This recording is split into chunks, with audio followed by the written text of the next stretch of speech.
Walay kabutangan sa kalipay sa coaching staff o mga magdudula sa Barangay Tambler nga subli silang nakaabot sa finals. Gumikan sa handom nga makuha og balik ang kampyonato. Ilang gilampaso ang mabuhay team sa Game 1 kanadtong June 26, 2024 sa Oval Gym. Actually, pildi mi sa elimination nila Napildi mi sila sa elimination.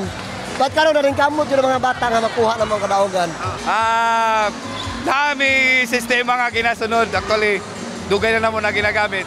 Tapos, kaluyan sa Ginoo nga nakuha po sa mga bata na napit po sila sa among sistema sa ako ang assistant coach. Sa first half pa lang sa dula, gidumina na sa Tambler ang dula pinagi sa 46-65 nga score. 19 puntos ang lamang sa Tambler.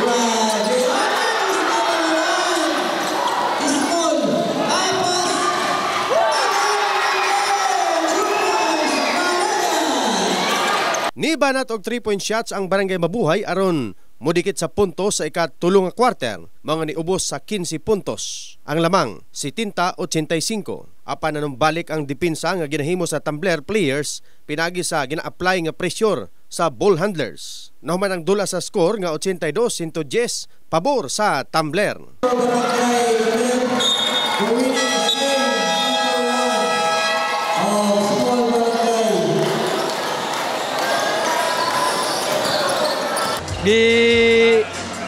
Gidipinta na mo kay para madaog mi sa game 1 kay grabe kay mong practice early kay may na practice sunod magpapilde rami. Yes, nakita nato kay daghan nag-step up na mga barangays sa lalo na sa small barangays nato na naga-step up sila karon, medyo nag-improve ilahang mga system and then pati ang mga players nato gikan sa ilaha. So medyo proud mi sa mga small barangays nato.